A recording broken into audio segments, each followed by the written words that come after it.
Good evening. Welcome to the Kelly Wright Show from the nation's capital, Washington, D.C.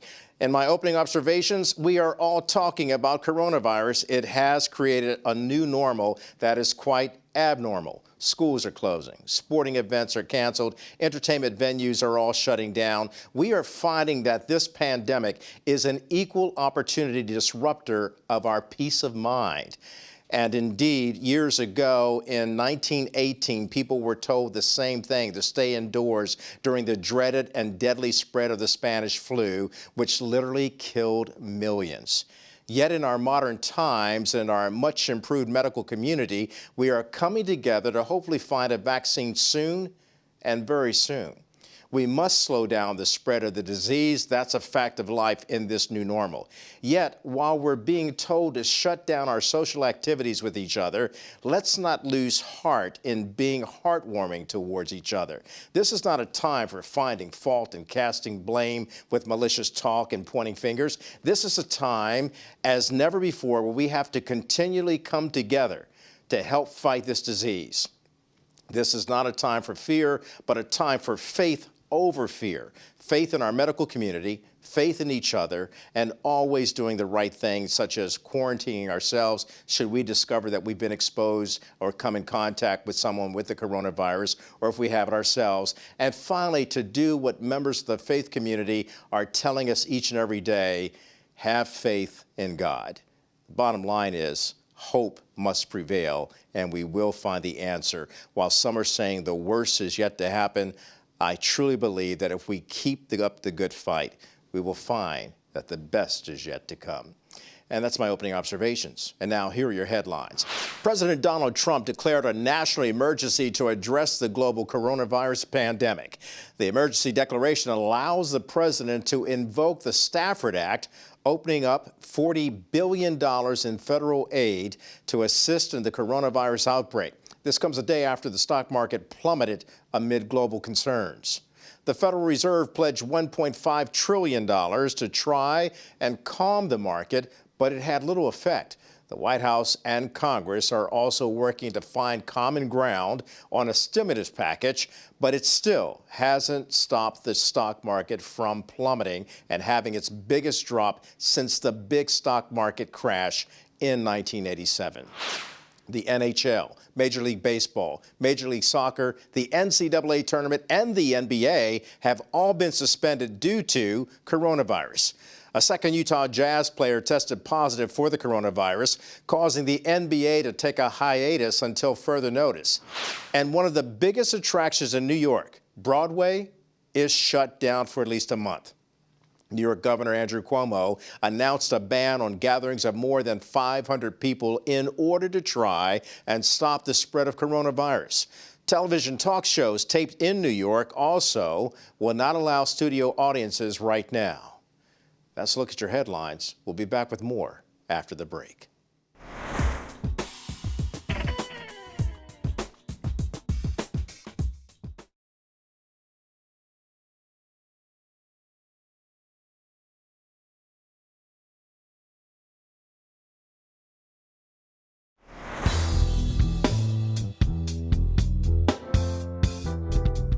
Welcome back, everyone. The Trump administration continues to deal with the growing pandemic coronavirus. Paris Dennard serves as a member of President Trump's advisory board and a senior advisor at the Republican National Committee. Welcome to the program, Paris. Good to have you. Thanks for having me, Kelly. So the elephant in the room is coronavirus. Yeah. And how is the Trump administration dealing with it? Of course, we heard the president's national address stating that he would close travel to Europeans, but still make room for Americans to get here. We're now on Friday, and it all begins tonight. A lot of people are trying to make it back home. What do you think about the president's actions so far? You know, I think I was fortunate enough to have met with the president during this time, and also the vice president who's leading the task force on coronavirus. And in the meeting with the vice president, the thought that I came away with was this is a whole of government approach, and that the government under the Trump administration is taking this very seriously. I think a lot of people have been reassured by the fact that Dr. Fauci and others they've been regularly available in the media to give, not just from a political standpoint or what politicians think should be done, but from a scientific and a health standpoint about really what the threat is and how we should respond.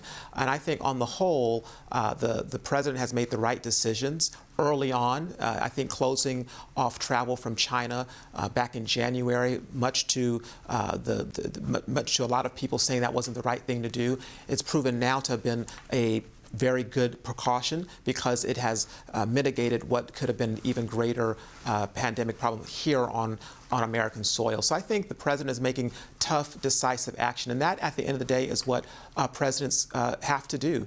They have to make these tough calls, and now as we move into the economic impact of what coronavirus is going to do, now is the time for the Congress to come together and put partisanship aside and really work, and I think they're trying to do that, work with the administration to really make sure that we do not have a collapse of the economy, but we keep the economy strong, but we also keep what I know is the primary goal of the president, the health and the safety of the American people at our forefront. And aren't we at a point that the finger pointing and blame game needs to come to an end on all sides, from the president, from Democrats, from Republicans, because we're dealing with a menace. It's a public health crisis.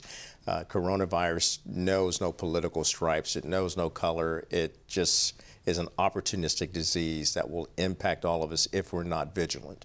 Oh, absolutely. I think now is the time for us to come together. I think the first thing we need to do is reassure the American people of all communities, of all walks of life, that you are going to be okay and we will get through this. So this is not the time to fear and to have panic and have pandemonium, because that's exactly what I think people want who are working against this country. They want us to be fearful. You know, that's what terrorism does. It terrorizes you and it makes you uncomfortable. That's not where we are. This country has gotten through tougher things, and this is serious and it's tough, and we'll get through it, but we all have to work together. Let's not point fingers. Let's not have the time for political cheap shots. Let's work together to make sure the health and safety of the American people, of all Americans, that's Black Americans especially, those who are particularly most vulnerable, our poor populations, are getting the information that they need, because information is also what we need to be sharing. My grandmother is 80 years old in Phoenix, Arizona. I was texting my mother some flyers and things to make sure she got the right information,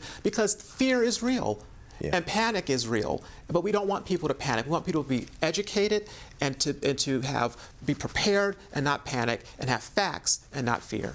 So how do you get that information out to the poor communities and communities of color, so that they're gripped with the knowledge, armed with the knowledge, in order to help safeguard themselves? I think it's a community approach. Number one, you and I, when we greeted each other today, we did the elbow. Yeah, we did. Because we're doing our part to make sure that both of us are safe. And I think that as a community, the Black community, what we need to do, if we have access to the internet, we need to print off the information that we can give to those senior citizens who may not be on their smartphones, who may not have Wi-Fi and all those things. So we need to print off the information and give it to them. We need to go to our churches and tell our pastors and our bishops from the pulpit, educate the congregation on how they can do things. Look, here in D.C., I go to Greater Mount Calvary Holy Church, and they sent out a message that said, well, when we pass the peace, we're not going to hug, we're not going to handshake, we're going to do the elbow. Yeah. But those are things that we can do to still be in a community and still be safe, but be smart about it. And the onus is on us to do these things from a community standpoint, to make sure that we're looking out for each other,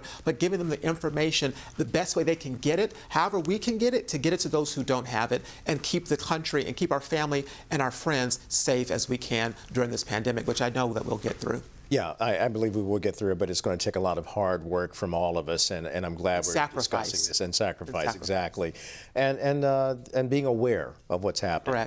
Correct. Paris, stay with us. We're going to come back in just a moment and drill down on the political aspects of going ahead with the campaigns that are out there. Yeah. And we'll talk about that and what the president is doing to reach out to the Black community. Right. Paris Dennard joining us in just a moment.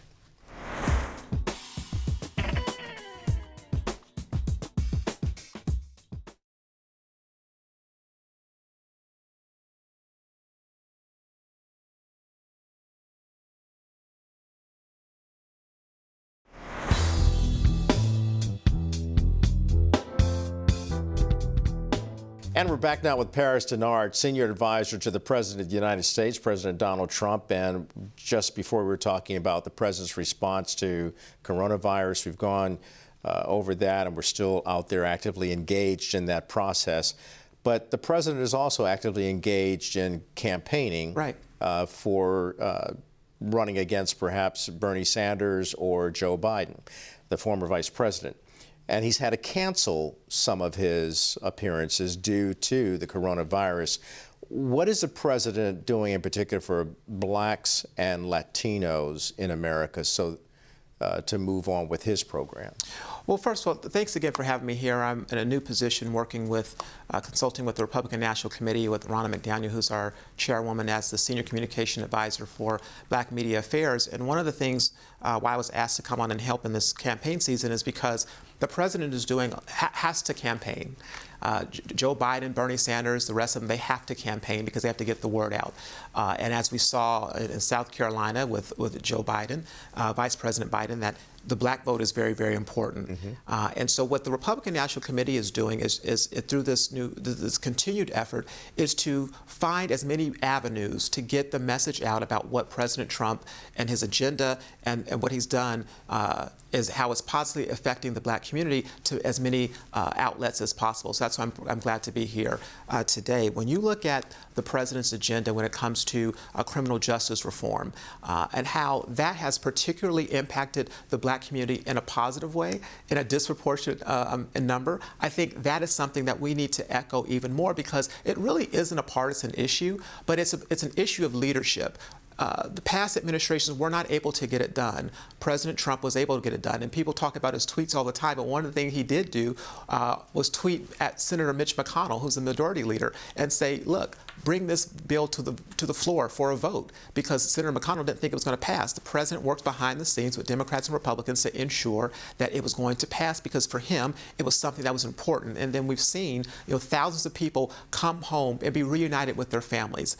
Black families have been reunited. And then the part of criminal justice reform that's important is it's the aspect of getting you back to employment and jobs and the low unemployment numbers for the black community, and being a champion for historically black colleges and universities, passing the Future Act, which guaranteed funding for HBCUs for 10 years for under Title III funding. The president has increased through the Congress and signed into law 14% increase in HBCU funding. So there are many things that the president is doing, but the challenge for me, the challenge for the party, is getting the word out and making sure that the black community has an educated vote when it comes to this next election, because it's important for the community to know that whether or not you like the president as a person, or whether you know a lot of black Republicans or Republicans, period, we are working for you, and this administration is working for you. And there's some policies being put in place, like with the executive order on kidneys,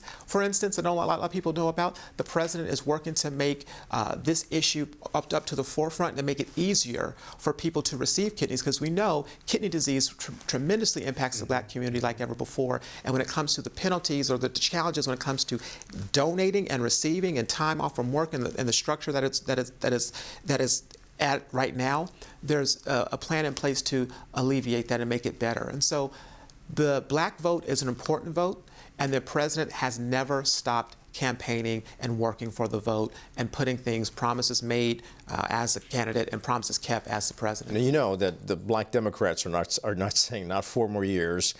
They want him out and done. So you have a lot to address. We have a lot to address, but we're excited about it because I believe we have a message that really is a good message. We just have to get it out there, and so that's why I'm here on your network, and we're going to get more people here to talk about these issues as they come up, but also to share what the president is doing with Black Voices for Trump. That's why that coalition was put together, and we're holding events all across the country in black neighborhoods, and we're asking the community, come talk to us, let's have a conversation and have a dialogue about what the president is doing. And I think for meaningful dialogue, you have to have the President of the United States show up there with you, not just through black faces and voices, but actually to have the president himself show up in those black communities, as he did some time ago by attending and speaking at an HBCU. That's, yes. I welcome the opportunity for the president to join me on this program anytime and talk to me about his concerns for black America and moving the country forward, helping every American and making Black Americans feel a lot more comfortable. But it was wonderful to have you on, Paris Dennard, to share your insights and your information about what the Trump administration has done thus far for the African American community. And I welcome you back anytime. Thanks. I'll be back. You're always welcome. Thank you. There's a voice for everybody here on the Kelly Wright Show. I know that to be true. All right. Coming back with a lot more. We'll have more for you after we take a quick break.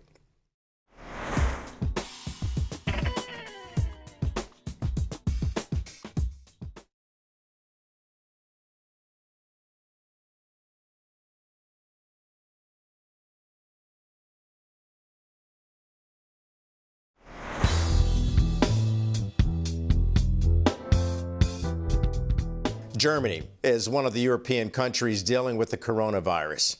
As you know, we're in a global pandemic. The government says up to 70% of the population in Germany may be affected by the virus. Now, Christopher Lenin is living in Germany right now, and he joins us on Skype. Christopher, thanks for joining us here on the program today. What's it like for you living in an area where up to 70% of the people may be affected by the coronavirus? For me, I'm out here by myself, so I'm trying to not panic, and I'm looking at how people are reacting to the news, and it seems like there's not a sense of urgency. So for me, I've been getting prepared for this for the last month once I heard about the actual news, and I've been diligently purchasing canned goods, purchasing items that I feel as though would be needed in case I need to be locked down for anywhere between 2 to 4 weeks. Wow. And so you're saying that there's not a sense of dread or urgency there. What is the German government telling the people there? For me, when you get news like a pandemic or a potential pandemic, you want to act diligently. I saw other countries start moving on it, and I saw no movement in regards to the German government. When I was in the store about a month ago purchasing items, I didn't see anybody doing the same thing that I was doing. So for me, I'm preparing for the worst case scenario, and for the German populace, they don't seem to be doing that. Well, that's amazing. When you live in Germany, you realize how close you are to Italy, which is totally shut down, and then the President of the United States stating that you can't travel from Europe to the United States now. Does that have some concern for you if you want to come back home to America? I mean, being as though it's so close, when I found out that they had a bus that came from Italy and came back from Italy to Germany, and nobody was quarantined, that struck me as very alarming. So me being on ground and hearing these different things, and actually working on base and getting correspondence from people that work on base, is just a lot of information that's coming at me, and I'm just taking everything in and moving accordingly. Like I said, Right. when being here in Germany, I've come to not purchase things for 2 to 3 weeks as far as food and supplies go. But I feel as though now is the time that you need to do that, just in case the infrastructure does shut down. You need to have heating elements in regards to being able to cook your food. In case the power goes down, you need water for at least a month and a half. And it sounds crazy, and I would never think that this would be something that I would have to do in this day and age, but it's like if you're preparing now, you're already too late. That's what it feels like to me. Oh, wow. That's quite alarming and revealing. That's a riveting story about how important it is to prepare for this kind of dreaded disease. Now, you mentioned the base. Is that an Army base? Or what Army base are you nearby, or Air Force base? So I have a contract, and I work on Ramstein Air Force Base. Ramstein, okay. Yeah, so that's the biggest military base within Europe. So I'm pretty much in direct contact with the airmen and the troops. on a consistent basis. I work there every week. And are they assisting you in any way? In regards to what? Well, you're an American citizen, so if you're in need of help to get you out of harm's way, should that need arise, will they be available to you? I mean, you work on the base. Do you have that kind of relationship with Ramstein and the Air Force? And I should point out to our viewers that Ramstein Air Force Base is also near the vicinity of Frankfurt, which is one of the largest cities in Germany and potentially in Europe.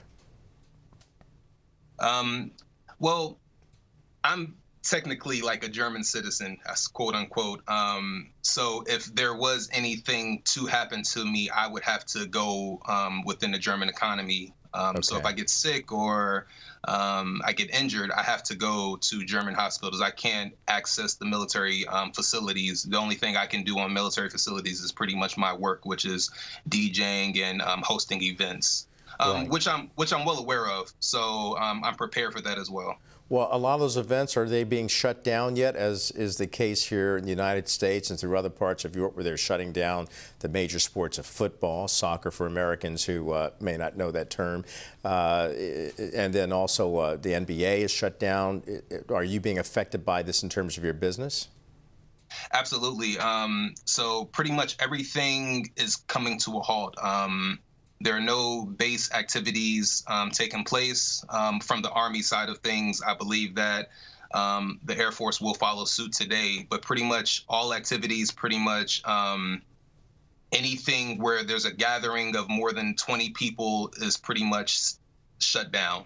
And Christopher, how can, if you need help, how can we help you? I don't know if there's necessarily logical that you may be able to help me. I mean, I can't get to the U.S. because of the travel ban. So pretty much I've prepped the best that I can within my capacity. But like I said, this is something that individuals need to, if you haven't already made it to the store, if you haven't already gotten the things that you need to, like, you need to go right now, today. And it's not a thing of to panic. I'm not saying these things for you to panic, but more so for you to be aware of the coming things. If you need medication, you need to have medication for at least 2 to 4 weeks, because you don't want to be in the midst of people panicking. You want to already be prepared for that. Yeah, and Christopher, we thank you for sharing your insights and your experiences with us on the Kelly Wright Show. We sense that you are being very responsible and aware and using a sound mind, listening to the advice of others and acting on that, being proactive. No sense of panic in you, no sense of dread or fear, but just doing the right thing. So Absolutely. Again, if we can't reach out across and help you, we can certainly send prayers your way and know Absolutely. That we are there supporting you. Keep us updated, please. Thank you. All right, that's Christopher Lenin from Kaiserslautern, Germany right now, and we're going to keep him in prayers right here in the Kelly Wright Show. That's something that we can do. We'll be back with more after this.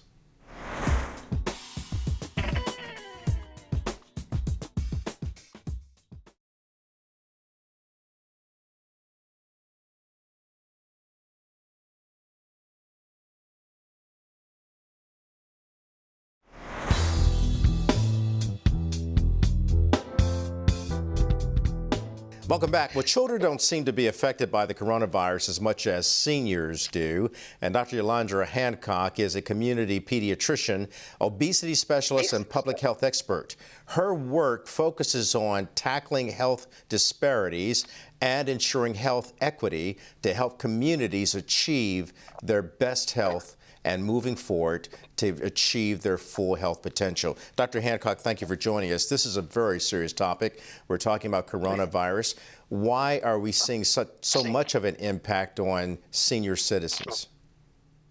It's interesting. It's an excellent question. What we have to take into consideration is the immune system, right? For seniors, we know that as we age, our immune system weakens over time. It's interesting to see, particularly with COVID-19, that children have been protected. We're only seeing significant disease in children at about 2% and severe disease at about 0.2%, where in adults we're seeing 16% of adults needing to seek out medical attention and 4% of adults having to receive intensive care. So what makes COVID-19 so different from other viruses that we're dealing with? I mean, everyone talks about the flu and how large of a number that is, 35 million cases of it reportedly, and maybe more, but it's not as deadly as the coronavirus. Why? Right. There are several different reasons why it's not as deadly as the coronavirus. One, because the novel coronavirus 2019, is a novel or new virus to us. Coronaviruses have been in existence forever, right? It's the second most common cause of the cold. But when we are exposed to what was previously in animals, or there's a genetic modification to a virus, then it passes and causes a large-scale infection, as we're seeing right now. The other reason why the flu is different than COVID-19 is that the flu is easier to diagnose. Very much. And of course, we're still trying to get a handle on this public health menace right now, the COVID-19. What are some of the steps that we can take to protect ourselves? We hear about washing hands and wearing face masks. Is there something else we can do? So the most important thing, honestly, is to wash your hands. The second is to cover when you sneeze or cough. We know that the respiratory droplets land on surfaces. We've just recently seen a study where it lasts in air for several minutes. It's imperative that we cover when we cough or sneeze. The other most important thing is to stay home when you're sick, even if you don't feel like you're having severe symptoms. Right, and that's perplexing because some people are walking around and they do not have the symptoms, and as you know, we're getting into the season of allergies and hay fever and things of that nature. Might that fool some people? That's a very good question. We have to take into consideration that there are classic symptoms: fever and what seems like a pretty moderate cold. Clearly, with hay fever, very rarely does anyone develop a fever. Luckily, we're transitioning out of cold and flu season. But the most important thing is to call your health professional so that you can work together to assess your risk. Now, we know that people are imposing themselves in self-induced quarantine if they suspect that they have coronavirus. What happens if we do become infected with COVID-19? The first thing that you want to do is make sure that you reach out to your healthcare professional. We'll be able to direct you as to where to go for testing. Once it's confirmed, it's imperative that you stay home. We keep hearing cases of people who were supposed to be in quarantine, breaking it to drop their kids off, to get on planes. Once you're diagnosed, stay at home. It's supportive care. Right now, there are no cures. It really is taking care of yourself. And so that's really being very proactive and not only taking care of yourself, but also safeguarding the community. As you know, a lot of places are shutting down. Sporting events have been canceled. Entertainment events have been canceled. It causes an arousal of fear, if you will. But shouldn't we also have faith over fear in knowing that we can contain this and move forward? Absolutely. This is Public Health 101. When we're trying to control now what's called a pandemic, prevention is key, and it means us sacrificing sporting events and all of those things in order to keep each other safe and to control the spread of COVID-19. And Doctor, what are you most concerned about in regards to this pandemic? Because this is the new normal, yet it's quite abnormal to see people shutting down their lives and retreating, and then not being able to go outdoors or out with the public if they're suspected of having coronavirus. There are two concerns that I have. The first is that some individuals aren't taking it seriously, and when tested positive or developing symptoms, will just assume it's similar to the flu, and it isn't. It's more infectious than the flu, and it's not as easy to diagnose simply because of the variety of symptoms and how severe it can be, particularly for our seniors, immunocompromised, and those who have chronic diseases. The second is really for our kids, to make sure that parents are having conversations so that they address their fears. Very good. Dr. Andra Hancock, thank you for joining us, and I appreciate everything you're talking about. And certainly we're going to keep looking forward and keep the faith that while we may experience some more dire days and difficult days ahead, the best is yet to come because we can overcome this. Yes, we can. We've done it before. All right. Dr. Andra Hancock, joining us this morning. Thank you again very much. And more of the Kelly Wright Show after the break.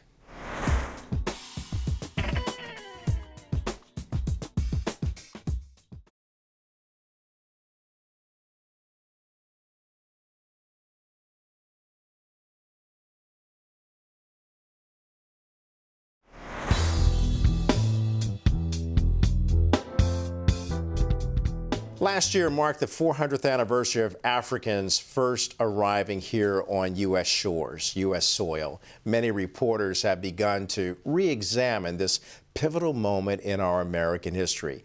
USA Today did a big reporting project on 1619. I want to welcome our guests who are going to talk about this, Jarrett Henderson, Nichelle Smith, and Deborah Berry to the program to talk about this wonderful article. This is it, a lot of good reporting. I'm holding it up and I'm probably giving my director and cameraman some angst, but this is what it looked like on the cover of USA Today.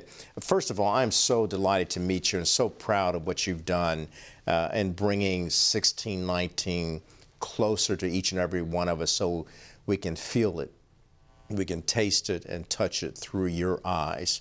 Deborah, let me begin with you. What was the experience like?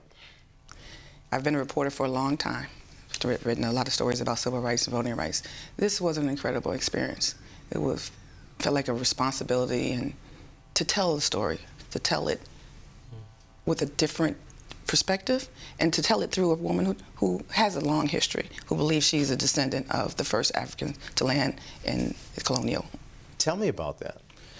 About her experience? Yeah. Well, we get to know her and her family, the Tucker family, as part of a story we were working on just about who the Tucker family is. And again, they believe they are descendants of the first Africans to get off that ship. Wow. In the Hampton area. I should point out that was Hampton area, Port Comfort, exactly. Fort Monroe. Exactly. Okay. So long history there. Our first assignment was to tell a story about them and who they were and why they believe who they are. But then along the way, it changed a little bit. We decided that we would take this woman, Wanda Tucker, who had become the historian of her family's, keeper of her family history, to Angola, where it all began. All right. Jarrett, let me go to you. What was the experience like for you? It was incredible, unbelievable. Wanda Tucker, the Tucker family, her brothers Vincent, Randall, just allowed us to take Wanda to Angola. We made some promises that thankfully we were able to keep.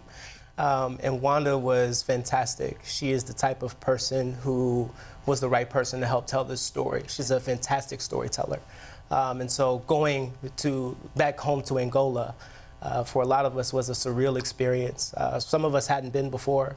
I think it was Nichelle's first time going. And I had been to Ghana before, but going to Angola was a different experience, understanding what that meant to Wanda and her family. Nichelle? First time to Africa, you go to Angola. What did you personally experience beyond reporting? Beyond reporting, I'd said to Wanda at one point when we were on the plane and talking about what we wanted to get out of the trip, that I wanted to see if I could see my face in the faces of people around me. And I was a little bit disappointed for me that that didn't happen for me. I don't know if it was the stress of it being a reporting trip or just the overwhelm of it being my first time in Africa.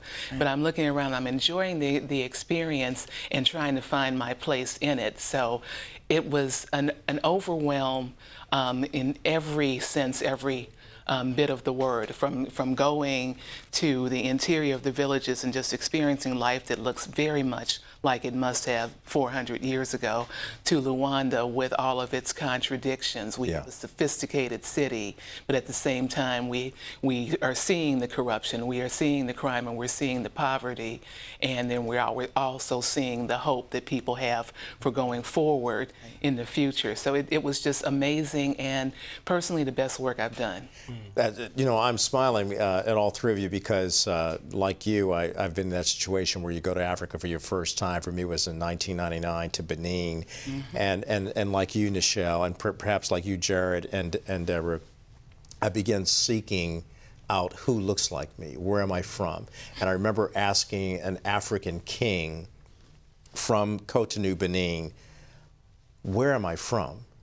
And he said, my brother, anytime you set your foot on African soil, you are home. And the beauty of all of that is that, you know, we have Ancestry.com. My sons gave me a test, and I found out that most of my ancestry was from Benin. Wow. Oh, wow. And so the irony of that is that I landed to a place that I could truly call home. But your story, as you unpacked it, what did you find out about 1619 and how it relates to now, our modern day time, 2020, and the contributions that African Americans have and continue to make to not only America but the world.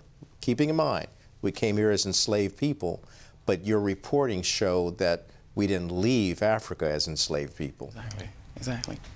Actually, one of the fascinating things we learned when our second day there, is that we went to the National Slavery Museum, where we had the executive director of the program to walk us through the history of, and particularly about the people there and what skill sets they had. So by the time they were taken and put on the ships, they had come with skill sets from the villages, great farmers, great work with tools and all those things. That skill set is which, of course, became key to helping America survive, especially by the time the ship arrived in the Hampton area, the colonies were struggling. Right. So this new labor force literally helped them survive and become, those skill sets has passed down from centuries to centuries. So, and those skill sets went on to win not only our freedom, but it also contributed to the greatness of this nation. We're going to come back and keep talking to you and have a dialogue about this, because we're actually doing this as a three-parter. So we want to break now, and next week we're going to have a lot more with this awesome group of reporters, Deborah and Jared and Michelle. So make sure you continue to watch the Kelly Wright Show, because we're just scratching the surface right now. You're going to find out why Black Americans are viewed by many Africans as being modern-day Josephs who helped build the global economy we enjoy today. Back with more of the Kelly Wright Show after this.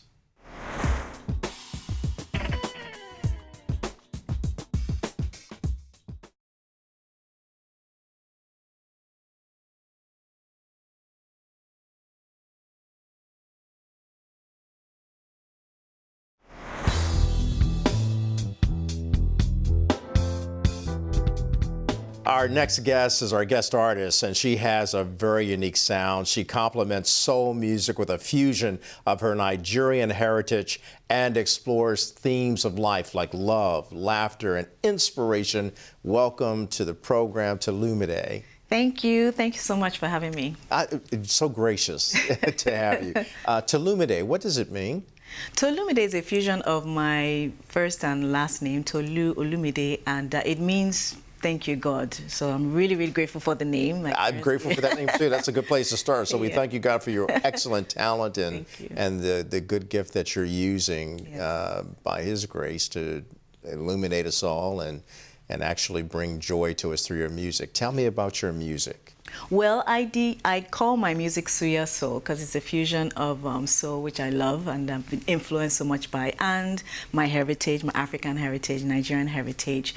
And Suya is like a beef kebab that's very popular, very delicious, it's spicy, and it's a popular meal there in Nigeria. Well, snack type of kebab. So yeah, I called it that to just kind of bring it to, it's a ethnic Nigerian fusion with soul, so Suya Soul, and that's going to be the title of my next album. And you can never go wrong with music and food. Yes, yes, totally. So now your journey with music, how did that begin? Well, it started really at home. I was actually born in Canada, then moved to Nigeria, went to middle school and high school there. We call it secondary school. So I sang a lot in school, in church.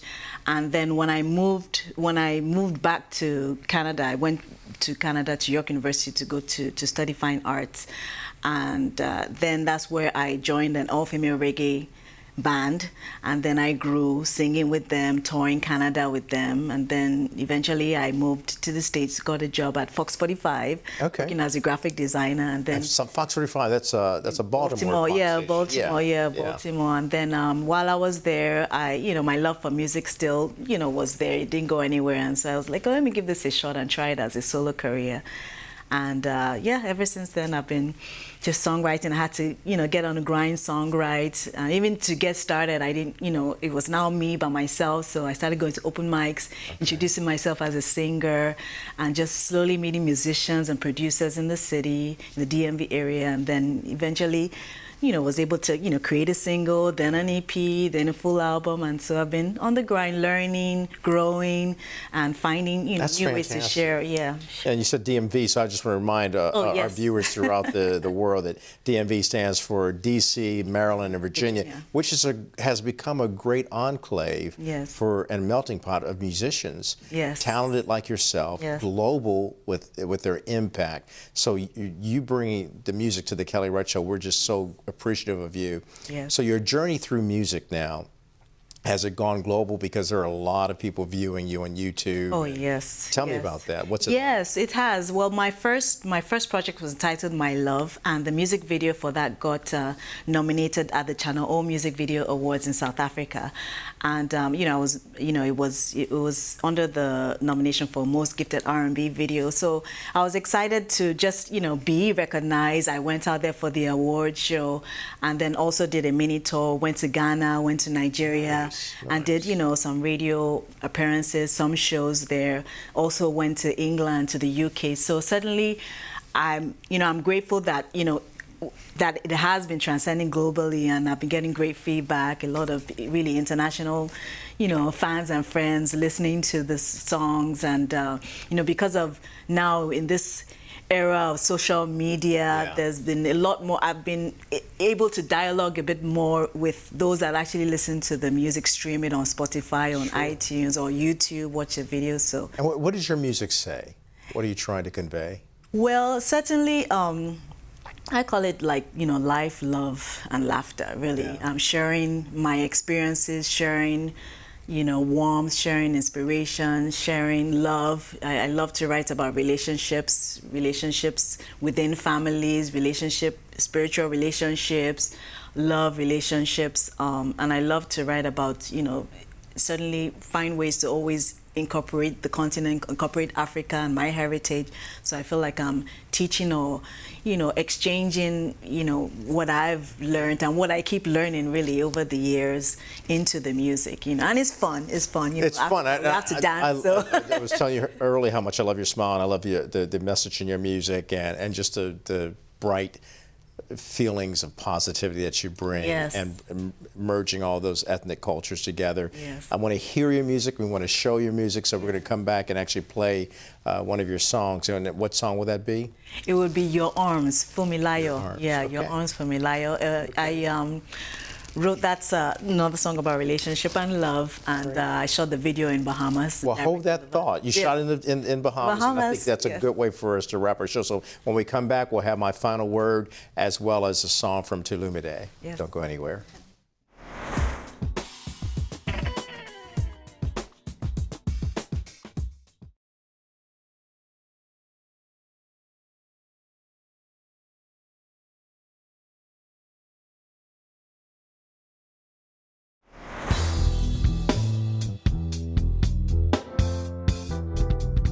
Welcome back, and now for my final word. Hopefully throughout watching our program, you've learned a lot about how we combat against the coronavirus, and also what we need to do as a people just to stand together and overcome this malady that's affecting all of us. The bottom line is, on the Kelly Wright Show, we want you to be righted, ignited, and united to keep spreading not fear, but love, freedom, and peace. And speaking of that, we're going to leave you with a wonderful video from my good friend and guest, Tulumide. And the video is called what again? Your Arms, Fumilayo. All right, so we're going to leave you now in the good, capable hands of Your Arms from Tulumide. Peace out, everybody.